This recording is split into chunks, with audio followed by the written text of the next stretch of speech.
Hello everyone, this is T-Bird Bricks with another video.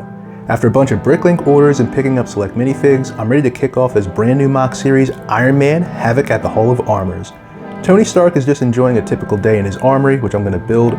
He's working on a brand new project, but he's blindsided by a team of villains hoping to destroy everything that he's worked on. Now it's up to him, Rhodey, and his remote control armors to defeat this evil and send the bad guys packing.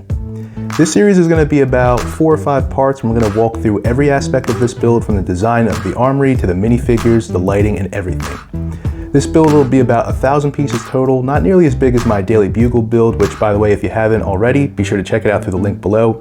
It was a pretty fun and impressive build. I'm going to have a nice collection of minifigures for this as well, including the ones that you see right here. I'll also have Rhodey as War Machine, Dumb E, and legomarvel's most recently released villain, Whiplash. I'm also going to have working on my own minifig scale Hulkbuster armor. I definitely wanted to have a Hulkbuster in this mock, but I'm not the biggest fan of how big Lego's Hulkbusters are, since I'm always a big fan of minifig scale at every opportunity. So kicking off this new series, I'm going to work on the hall itself, including a nice border to really bring out the scene of what it is I'm building. So let's stop talking and let's start building. So next up is the foundation and base for the build. It's basically a perfect square of 46 by 46 studs. Rather than using a traditional base plate, I decided to connect several dozen plates and black plates, bricks, and tiles in order to create this really nice border around the entire build. I feel like when I create the entire scene with the figures and all the details on it, it's going to look like a really nice large-scale vignette. I made the floor by mounting modified bricks with studs on the side. You can see that, well, you can't see it. It's going to be below this foundation here, and they're below the tan bricks. And I'm laying light bluish gray bricks on their side, coming along from the snot bricks to make a perfectly snot floor. I put plates and tiles in at the end here to basically make everything flush with this really nice border. Right here is where the armory is. So again, this is the foundation of the armory and everything going on there, the different modules and everything for the armors to go. The tan bricks are basically going to make the wall for the armory to go in. I'm not finished the wall just yet, as you can see, because I want wiring to come back here to light up these modules.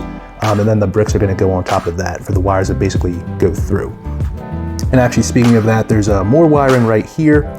These are going to be part of future parts of the scene. I'll get to that in future videos. Don't worry about that.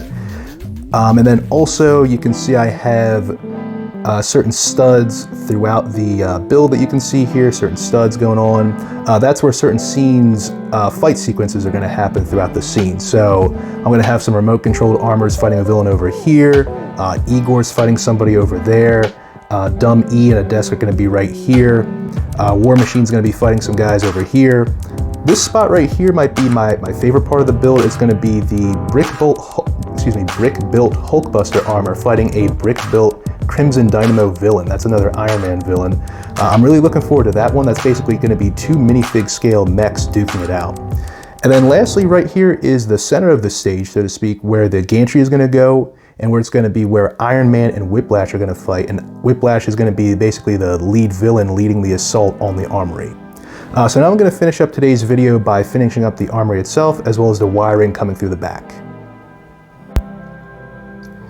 So here is the finalized armory of the mock. So you have the top here, the angles going on here. As I was saying earlier, this is basically the brick wall enclosure for the armory to go into, and I have all the wires coming out through the back. And each module has lights from the wiring going on. So let's see how the lighting looks. I'm going to turn this on right here. 1 second. And there it is. Oh, that looks really good. No, I really like this. I like how, again, each module is lit up individually. That's just really nice. And again, this is all through, blue light wiring coming through the back of the wall there. You can basically just put the bricks right on top, and that's how the design works. Same thing with these lights right here. And again, that'll become evident what these are for in the future videos, what those lights are. That's coming through the snot bricks on the bottom. And okay, oh, also real quick before I go, just another pic I'm going to drop in right here. I turned out all the lights and took a picture of how the lights look here, so you can kind of see that too, and how well this just lights up your mock in multiple different ways. So lights on, lights off, really effective lighting.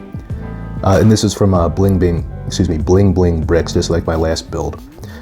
And this concludes week 1 of Iron Man Havoc at the Hall of Armors. Let me know what you guys think down in the comments below.